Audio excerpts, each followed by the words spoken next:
Assalamualaikum warahmatullahi wabarakatuh. Perkenalkan, nama saya Zara Afiatul Ulia dengan nomor NIM 612012500031, Prodi Manajemen Universitas Muhammad Setiabudi. Pada kesempatan kali ini saya akan mempresentasikan materi mengenai AI marketing dan masa depan profesi pemasaran. Sebelumnya saya akan berterima kasih kepada Bapak dosen Syaiful Ikhwan STMN yang telah mengizinkan saya untuk presentasi dengan materi ini. Nah, pada slide ini ada katalis transformasi era big data dan kecerdasan buatan. Ada ledakan jejak data. Konsumen digital aktif meninggalkan jejak data yang kompleks, tidak dapat diolah secara manual. Lalu dari instansi ke presisi, AI ini memungkinkan analisis, pembelajaran mesin, dan prediksi otomatis secara real time. Perusahaan dipaksa beralih menuju data marketing untuk menciptakan personalisasi di pasar yang hiperkompetitif. Perkembangan AI ini membawa perubahan yang sangat besar bagi dunia pemasaran. AI ini membantu perusahaan untuk bisa mengolah data, memahami konsumen, bahkan membuat strategi pemasaran yang lebih efektif. Jadi pemasar itu harus beradaptasi dengan dunia digital agar tidak tertinggal dan tetap bisa mengimbangi dan bisa relevan di masa yang akan datang. Slide selanjutnya ada 4 kuadran investigasi. Yang pertama, konsep. Apa yang dimaksud dengan fondasi AI marketing? Lalu dampak. Apa sih pengaruh signifikan otomatisasi AI terhadap ekstensi profesi pemasaran? Aplikasi.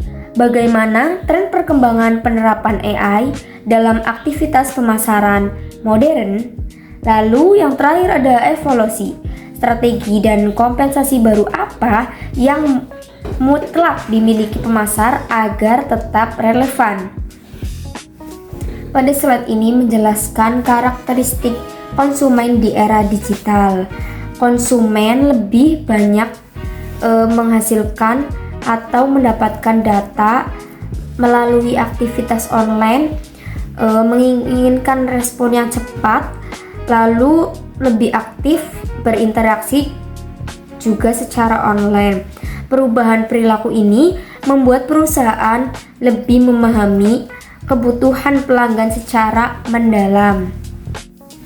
Slide selanjutnya ada peta jalan kajian akademik. Yang pertama, definisi, menjelaskan konsep dan karakteristik fundamental AI marketing.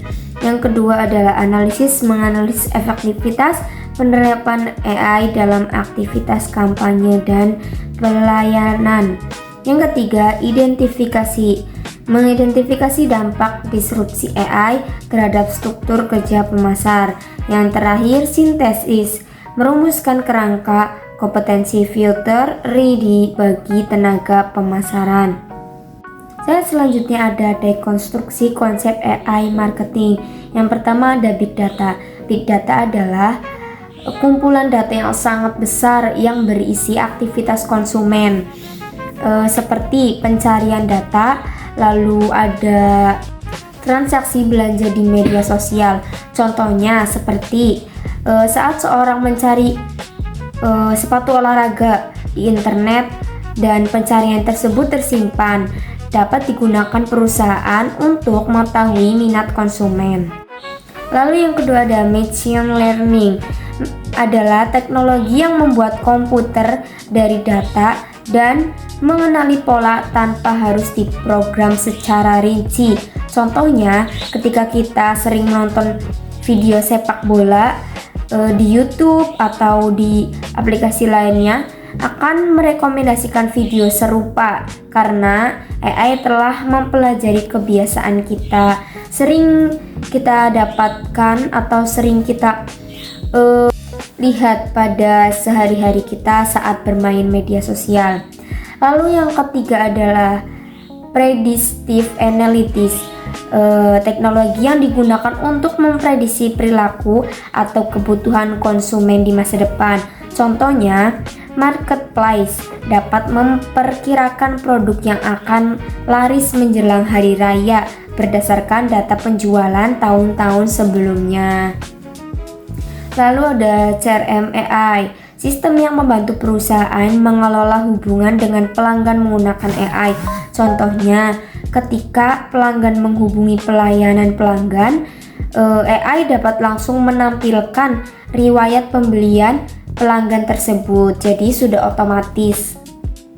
Nah, automatization ada hubungannya pada poin kelima, penggunaan teknologi untuk menjalankan tugas secara otomatis. Contohnya, email promosi dikirim otomatis kepada pelanggan saat ada diskon tanpa dikirim satu persatu oleh karyawan. Pada slide selanjutnya ada kerangka transformasi pemasaran. Yang pertama, katalis. AI menjadi pendorong utama perubahan dalam dunia pemasaran. Aplikasi AI diterapkan untuk personalisasi layanan dan otomatisasi pekerjaan. Lalu yang ketiga ada paradigma, terjadi perubahan dan pemasaran tradisional, dari pemasaran tradisional menuju pemasaran berbasis data. Lalu ada disrupsi, beberapa pekerjaan rutin mulai digantikan oleh teknologi AI. Lalu resolusi, untuk menghadapi perubahan tersebut diperlukan keterampilan baru dan kemampuan beradaptasi.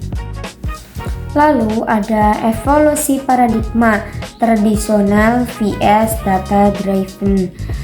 Segmentasi pasar pada pemasaran konvensional, pendekatan umum, mass marketing.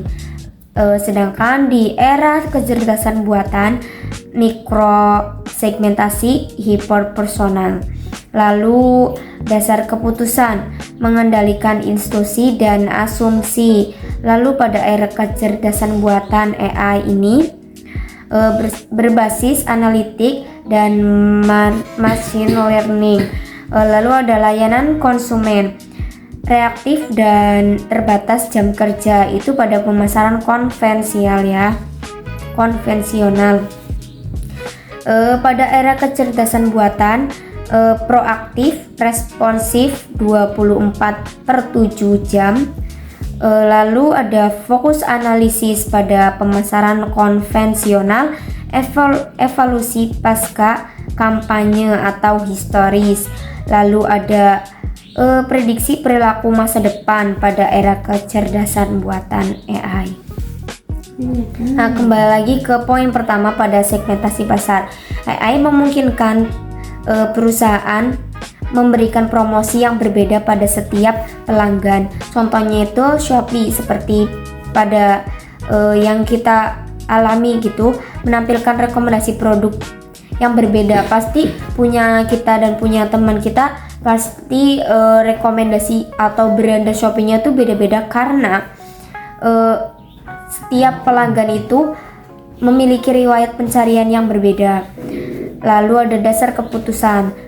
Keputusan pemasaran dibuat berdasarkan data, bukan hanya perkiraan saja. Contohnya kayak perusahaan memiliki produk yang dipromosikan itu berdasarkan data penjualan, bukan perkiraan manajer itu. Lalu ada layanan konsumen. AI memungkinkan pelayanan berlangsung selama 24 jam. Contohnya itu pada chatbot ya, pada website dapat menjawab pelanggan kapan saja. Lalu yang terakhir ada fokus analisis, penjelasan AI dapat memprediksi kajian yang akan datang. Contohnya seperti Netflix ya, kita semua pasti tahu Netflix memprediksi film kemungkinan akan disukai oleh pengguna, seperti itu. Nah, selanjutnya ada 5 pilar implementasi AI dalam pemasaran. Yang pertama ada Yang pertama ada marketing automation, mengotomatisasi distribusi konten dan email untuk efisiensi waktu. Contohnya seperti Tokopedia mengirimkan notifikasi promo, atau aplikasi belanja lainnya pasti mengirimkan notifikasi promo secara otomatis kepada pengguna yang pernah melihat produk-produk tersebut. Lalu ada chatbot atau virtual assistant, mengelola interaksi layanan pelanggan secara instan dan paralel. Lalu ada personalisasi konten, menyajikan rekomendasi produk unik berdasarkan jejak digital individu yang tadi sudah disinggung ya, seperti itu. Lalu ada analisis perilaku konsumen, mengekstraksi pola preferensi dari aktivitas media sosial dan transaksi. Dan yang terakhir, prediksi permintaan, memperkiraan tren pasar masa depan untuk optimasi persediaan dan promosi. Lalu pada slide selanjutnya ada dampak otomatisasi AI. Pada dampak positif atau peluang ada beberapa poin-poin, yaitu ada efisiensi skala besar, menghilangkan beban pekerjaan repetitif atau administratif. Lalu ada objektivitas keputusan, analisis rasional tanpa bias manusiawi. Yang terakhir ada eskalasi UX, pengalaman pelanggan yang seamless dan instan. Lalu ada titik kritis atau ancaman. Yang pertama ada pergeseran tenaga kerja. Tentu saja ya, ancaman otomatisasi pada peran pemasaran level bawah, yaitu pergeseran tenaga kerja. Lalu dilema etika data, risiko privasi dan keamanan profil pelanggan sangat beresiko. Lalu ada erosi kreativitas, ketergantungan buta pada algoritma dapat membunuh instinsi kreatif. Selanjutnya ada anatomi konsumen era digital tahun 2026 ini. Yang pertama ada data savvy, sangat mandiri dalam riset ulasan dan komparasi harga.